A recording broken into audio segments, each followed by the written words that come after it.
برائے تاجیل حجت خدا بلند تر صلوات صلی علی محمد وآل محمد عجل فرج. اعوذ باللہ من الشیطان اللعین الرجیم. بسم اللہ الرحمن الرحیم. الحمد للہ الذی جعلنا من المتمسکین بولایت امیر المؤمنین واولادہ المعصومین حجج اللہ واولیاء اللہ واشہد انک نعم الرب واشہد ان محمدا نعم الرسول واشہد ان علی نعم المولا وامیر المؤمنین واولادہ المعصومین حجج اللہ واولیاء اللہ واشہد ان سیدہ عصمت اللہ القبرى واولادہ المعصومین حجج اللہ واشہد ان صاحب العصر والزمان حجت اللہ علی الخلق صلوات. صلی علی محمد وآل محمد وعجل فرج آل محمد. اللہم صلی علی محمد المصطفیٰ وعلی المرتضی وسیدۃ النساء العالمین. اللہم صلی علی محمد وآل محمد وعجل فرج والحسن والحسین وعلی الائمة الراشدین ومن آل طہ ویاسین ولعنت اللہ علی منکر فضائلہم ومناقبہم ومصائبہم خصوصاً منکر ولایتہم وعزائہم ولعنت اللہ علی منکر عظمت سادات عظمت سادات عظمت اللہ ولعنت اللہ علی منکر حرمت سادات حرمت سادات حرمت اللہ بلند تر صلوات. اللہم صلی علی محمد وآل محمد وعجل. سب سے پہلے دعا ہے ہمارے پردے وارے وارث امام زمانہ کا جلدی سے پہلے ظہور ہو. کیوں؟ تاکہ محمد و آل محمد کے تمام ظاہری اور باطنی دشمنوں سے انتقام ہو اور محمد و آل محمد کا پاک گرانہ حکومت الہیہ میں اس طرح آباد و شاد ہو جس طرح آباد و شاد ہونے کا حق ہے. اور ہمارے مولا صاحب العصر والزمان کا جو مقصد اعلیٰ ہے وہ جلدی سے بھی پہلے پورا ہو جائے. برائے تاجیل حجت خدا بلند تر صلوات.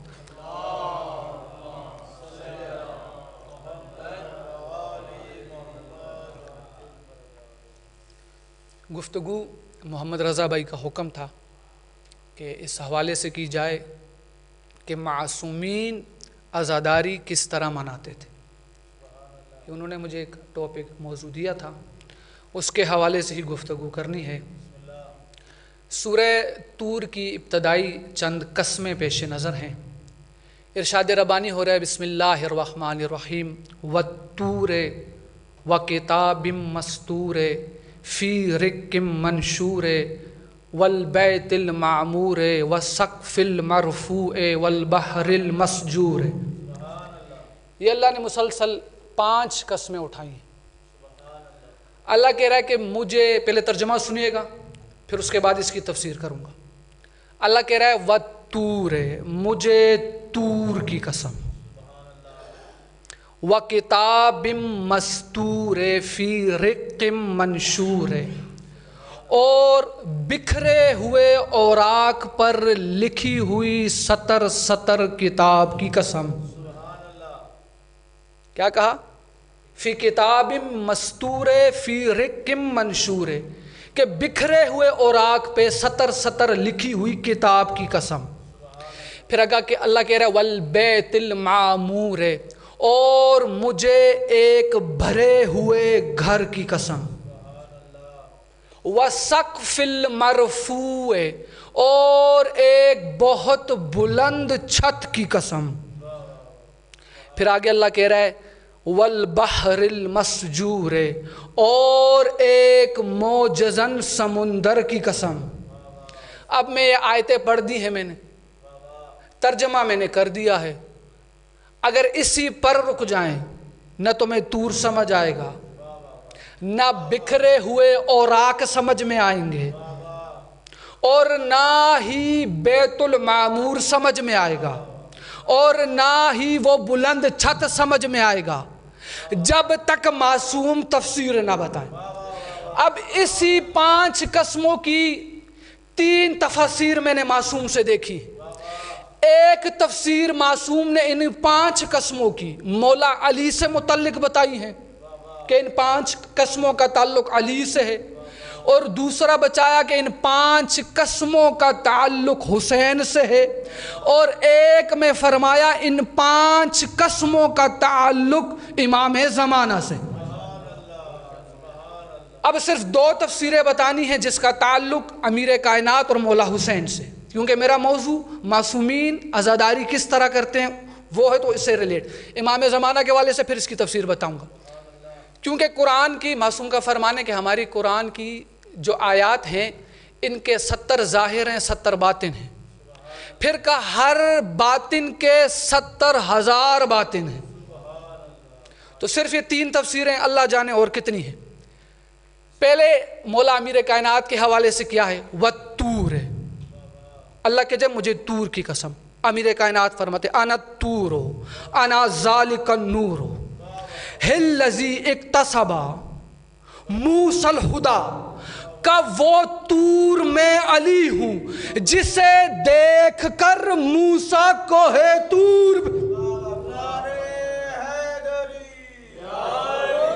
کا وہ طور، انا الطور، وہ طور میں علی ہوں، وہ نور میں علی ہوں جسے دیکھ کر موسیٰ طور پہ آیا۔ مولا کیوں آیا تھا؟ اکتسب منہ موسیٰ الہدی، تاکہ موسیٰ مجھ سے ہدایت لے، یعنی پتہ چلا نبیوں کو ہدایت دینے والے کو علی۔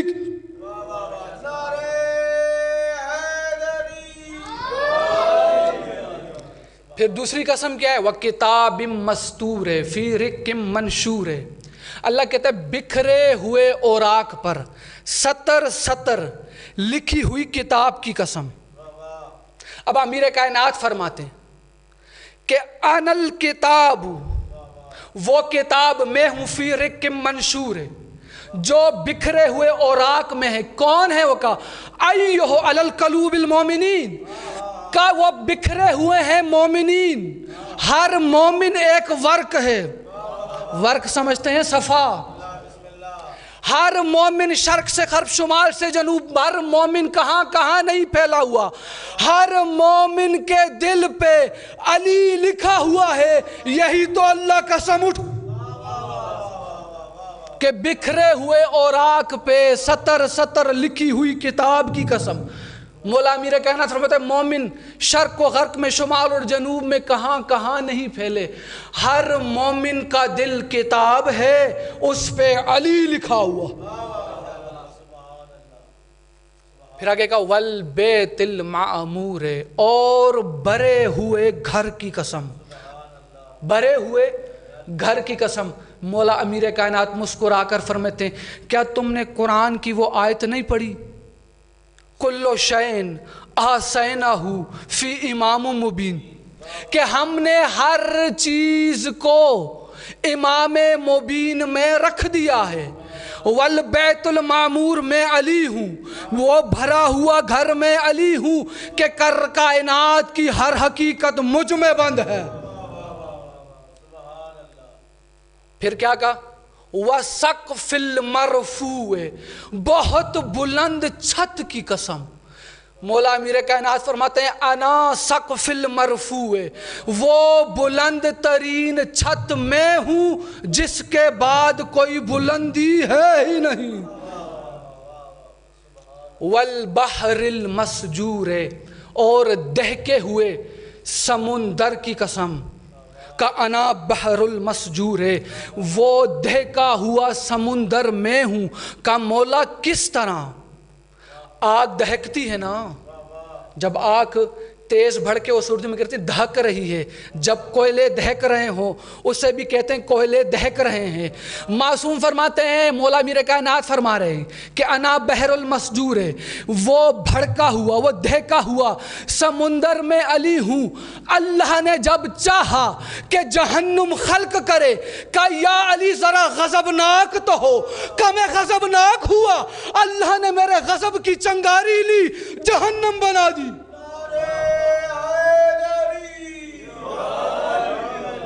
یعنی علی کے غضب سے چنگاری لے کے جہنم بھڑکی، بس علی جس پہ غضبناک ہو جائے سمجھو جہنمی۔ درود پڑھے گا محمد و آل محمد۔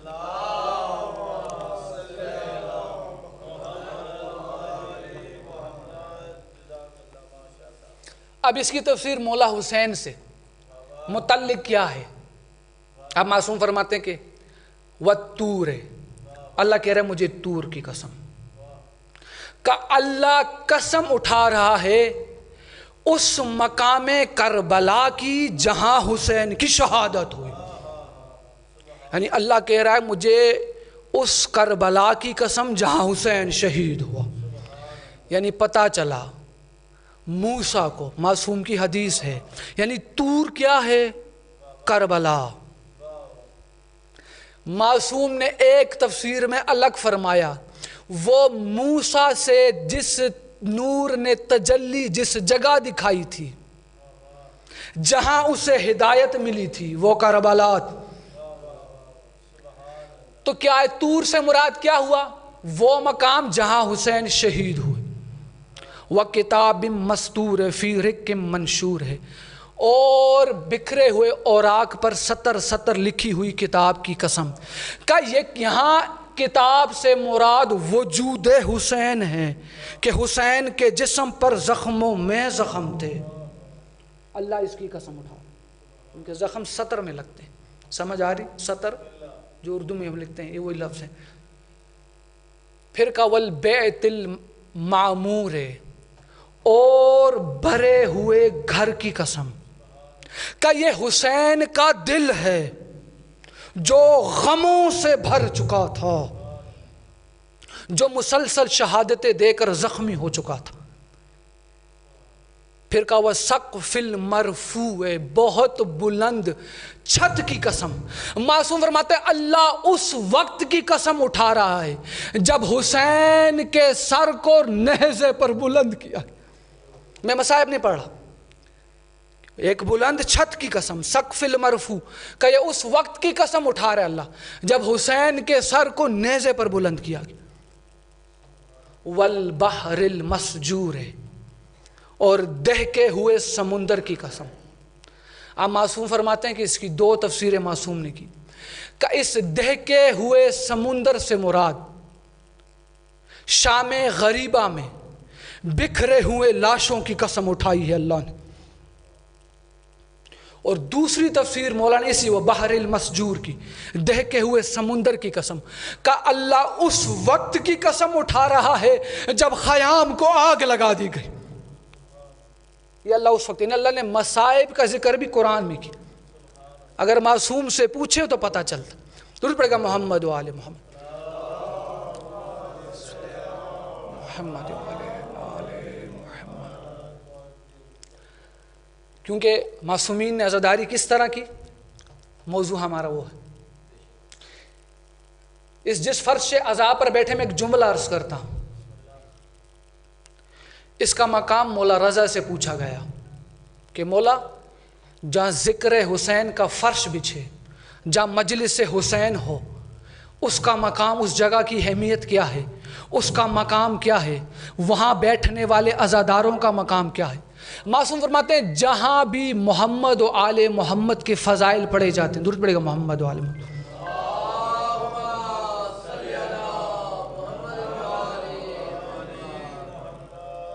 معصوم فرماتے ہیں جہاں بھی، مولا رضا بادشاہ فرما رہے کہ جہاں بھی ذکر محمد و آل محمد ہو، محمد و آل محمد کے فضائل پڑھے جائیں، یہاں ذکر ہو رہا ہوتا ہے، ملائکہ محو پرواز ہوتے ہیں، ان کی ڈیوٹی ہی یہی ہے کہ جہاں ذکر ہو وہاں نازل ہو جائے۔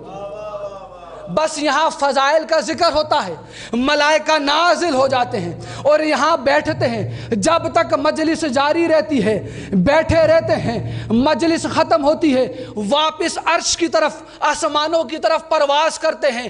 جب وہاں دوسرے ملائکہ سے ملتے ہیں، وہ ملائکہ کہتے ہیں تم سے بڑی اچھی خوشبو آ رہی ہے، تم سے بڑی اچھی خوشبو آ رہی ہے، ایسی خوشبو ہم نے جنت میں بھی نہیں سونگھی، کہاں سے آ رہے ہو؟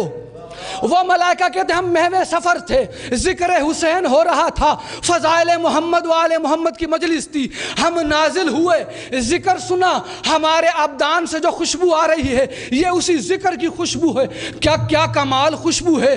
دوسرے ملائکہ کہتے ہیں ہم بھی چاہتے ہیں اس خوشبو سے معطر ہو جائیں، آؤ ہمیں بھی اس جگہ لے چلو جہاں یہ ذکر ہوتا رہا۔ آنے والے ملائکہ کہتے ہیں کہ ہم تو اس مجلس سے آئے ہیں، مجلس ختم ہو چکی ہے، پڑھنے والے سننے والے جا چکے ہیں، کہ کوئی بات نہیں ہمیں اس جگہ لے چلو۔ جب وہ ملائکہ پہلے گروہ کے ساتھ اس مقام پر آتے ہیں، ہر جگہ سے اپنے پروں کو مس کرتے ہیں تاکہ ان کے بدن میں وہ خوشبو پیدا ہو جائے۔ ملائکہ کے پر کی اہمیت تمہیں پتہ نہیں؟ نبی زخمی ہو، مس کرے تو شفا ملے، اللہ جانے اس خوشبو میں کیا حقیقت چھپی ہے۔ ملائکہ ملکوت چھوڑ کر فرش سے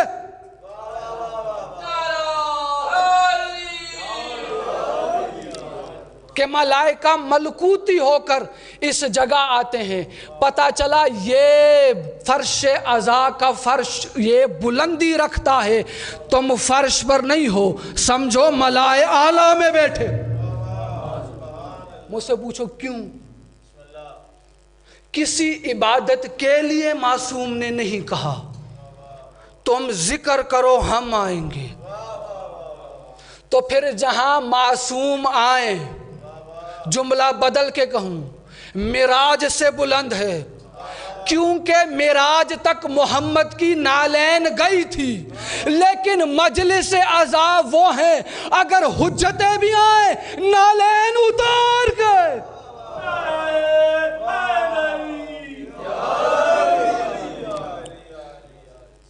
کہ اگر حجتیں بھی آئیں نالین اتار کے آتی۔ اچھا ذکر کر دوں، اب یہ روایت ہے، دو طرح سے ہے یہ روایت، ایک میں اس راوی کا نام فضیل لکھا گیا، ایک فضل لکھا گیا، دونوں نام موجود ہیں، دونوں روایتیں۔ محرم کے ایام ہے، چھٹے سرکار کا صحابی ہے، خواص میں سے ہے، چاہنے والوں میں سے۔ یہ فضل یا فضیل کہتا ہے کہ ایام محرم قریب آئے تو ہمارے ایک دوست نے اپنے گھر میں مجلس کا انعقاد کیا چھٹے سرکار کے دور، تو کہا ہم مولا سعدی کے آل محمد کو اس مجلس میں شرکت کی اطلاع نہیں دے سکے۔ یہ بھی معصوم کا راز ہے، کیونکہ ہر کام مولا کے امر سے ہوتا، اگر وہ دعوت دے دیتے تو پھر حقیقت بعد میں نہ کھلتی۔ تو کہتے جب دوسرے دن ہم مولا کی بارگاہ میں حاضر ہوئے، وہ میرا دوست بھی اور میں بھی، کہ مولا نے گفتگو کرتے کرتے کہا کہ کل رات تم کہاں تھے؟ فضیل یا فضل کہتا ہے جب یہ سوال مولا نے کیا نا، مجھے دل میں شرمندگی محسوس، ہم نے مولا کو دعوت نہیں دی۔ تو مولا نے کہا کہ میں ہونے کو ہونے سے پہلے مجھے پتا ہے رات تم نے میرے جد حسین کی مجلس رکھی تھی۔ کہاں مولا؟ رکھی تھی۔ مولا مسکرا کر فرماتے ہیں کہ میں بھی وہاں آیا تھا، میں نے بھی اس مجلس میں شرکت کی تھی۔ کہا مولا کی تھی؟ ہم نے آپ کو دیکھا نہیں۔ مولا کہتے جب تم گھر سے باہر نکلے تھے، جہاں ماتمیوں کی نالین تھی، وہاں تم نے کسی شخص کو دیکھا تھا؟ کہا مولا ہاں، ایک سفید چادر میں کوئی بیٹھا ہوا تھا، اندھیرا ہونے کی باعث زیادہ غور سے نہیں دے سکا۔ سعدی کے آل محمد فرماتے میں تشریف فرما تھا، تڑپ کے مولا کے قدموں پر گرا، کہ مولا آپ تو صاحب عزا ہیں، ہم پر واجب ہے کہ پرسہ آپ کو دیں، آپ صدر مجلس کیوں نہ آئے، آپ صدر مجلس کیوں نہ بیٹھے؟ مولا فرماتے ہیں جو میں دیکھ سکتا ہوں تم نہیں دیکھ سکتے۔ میں صدر مجلس کس طرح آتا، کہ صدر مجلس میں رسول خدا تشریف فرما تھے، علی مرتضیٰ تشریف فرما تھے، مولا رو کے فرماتے ہماری دادی سیدہ کائنات تشریف فرما۔ میں اس وجہ سے باہر ہی رکا۔ پھر اسی طرح چوتھے سرکار کے دور میں، امام زین العابدین کے دور میں، مولا کا مشہور چاہنے والا زہری نام ہے اس کو، کربلا گزرنے کے 1 سال بعد، کربلا کو گزرے ہوئے 1 سال گزر گئے، زہری کہتا ہے کہ میری بیٹی کی شادی تھی اور میں نے چاہا میرا امام بھی میری بیٹی کی شادی میں شرکت فرمائے۔ سمجھ آ رہی ہے کہ میرا بیٹی کی شہادت میں مولا تشریف فرما لائے، ہمیں شرف دے۔ کہتا میں مولا کے پاس، چوتھے سرکار کے پاس دعوت دینے گیا، کیونکہ مولا کی پوری زندگی کربلا والوں کو روتے گزر گئے۔ وہ کہتے میں مولا کے پاس آئے، قدم بوسی کی اور مولا کو دعوت دی کہ مولا کا خون کے آنسو جاری ہو، کہ زہری تو جانتا ہے بعد کربلا ہم نے کسی قسم کی خوشی کی تقریب میں شرکت چھوڑ دی۔ رو کے کہتا ہے مولا میں یہ جانتا ہوں، مولا میں آپ کا چاہنے والا ہوں، کیا مجھے خالی لٹائیں گے؟ جب اس نے منت کی، اپنی محبت کا واسطہ دیا، ولایت کی قسم دی، میرا چوتھا امام رو کے کہتا اگر تو اپنی محبت اور ولایت کی قسم دیتا ہے تو ایک شرط پہ شرکت کروں گا، تو اپنے گھر میرے بابا حسین کی مجلس رکھ، میں شرکت مجلس میں کروں گا، مجلس میں شرکت بھی ہو جائے گی تیری بیٹی کی۔ کہ مولا ٹھیک ہے۔ یہ وہیں سے رسم چلی ہے کہ جب بھی کسی کے ہاں شادی ہوتی ہے تو وہ پہلے مجلس حسین کرواتا۔ مولا تشریف لے آئے اور مجلس میں مولا تشریف فرما ہوئے، ذاکر زیب منبر ہوا، اس نے چند فضائل کے اشعار پڑھے، پھر جب اس نے مصائب کا ذکر کہ حسین کی شہادت پڑھنا شروع کی کہ ظالموں نے کس کس طرح سے حسین پر ظلم کیا، حسین زین سے زمین پر آئے، بس اس کا مصائب پڑھنا تھا، حسین نے زین چھوڑی اور زمین پر آئے، اتنا قرہام برپا ہوا، تمام عزادار کھڑے ہو کر چہروں پر ماتم کرنے لگے۔ جب کچھ دیر بعد ماتم ٹھہرا، زہری کہتا ہے میں نے جب مجمع پر نظر کی مجھے چوتھا امام نظر نہیں آیا، کہ میں باہر آیا جہاں ماتمیوں کی نالین تھی، کہ میں نے اپنے چوتھے سرکار کو دیکھا ابا کے دامن سے نالین صاف کرتے ہیں اور ترتیب بنا بنا کے رکھتے ہیں۔ زہری کہتا میں قدموں پہ گرا، میں نے کہا مولا یہ کیا ہے؟ مولا یہ خدمت تو ہمارے لیے ہے، یہ خدمت کا موقع ہمیں دیجئے، یہ آپ کیا کر رہے ہیں؟ آپ صاحب عزا ہیں۔ مولا رو کے فرماتے ہیں تجھے پتہ نہیں ہے اس مجلس میں کون کون آیا ہے، ذرا غور سے دیکھ تو صحیح، بس آنکھوں سے نقاب ہٹا۔ مولا نے کہا دیکھ تو صحیح، میرے جد رسول خدا بھی ہیں، علی بھی ہیں، سیدہ کائنات بھی ہیں، انبیاء بھی ہیں، اوسی درود پڑے گا محمد و آل محمد پر۔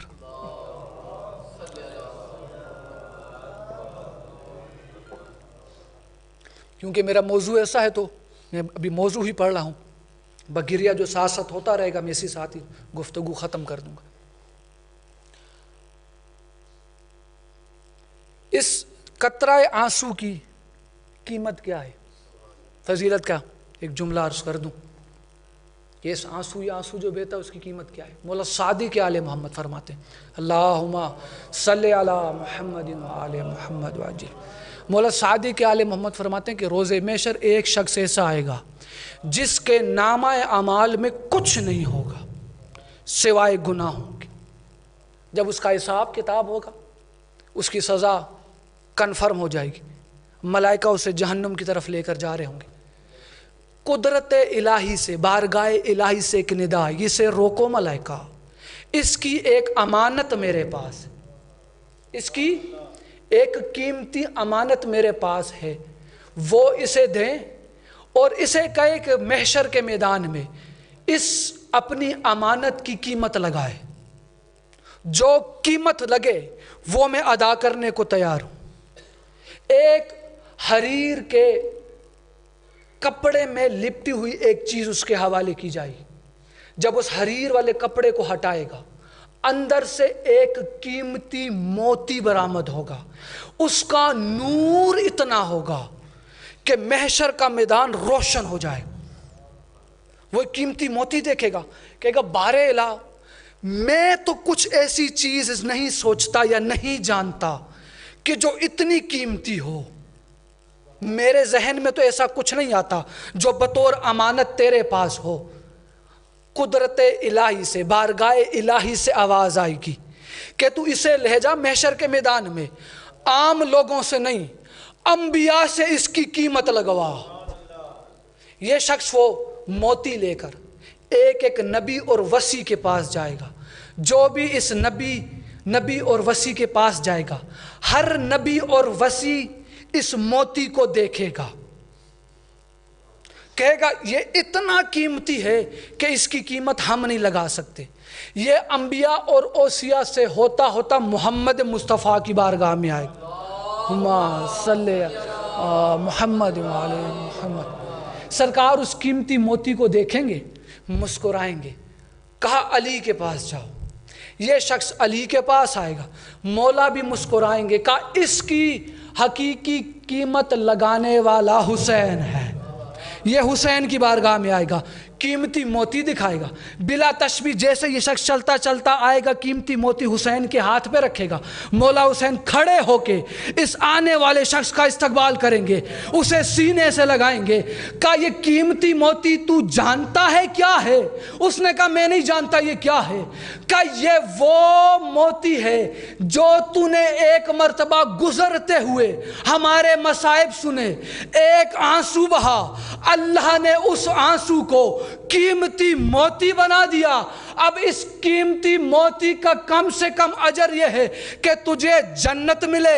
صرف جنت نہ ملے، جنت میں وہ مقام ملے جہاں میرا مقام ہو.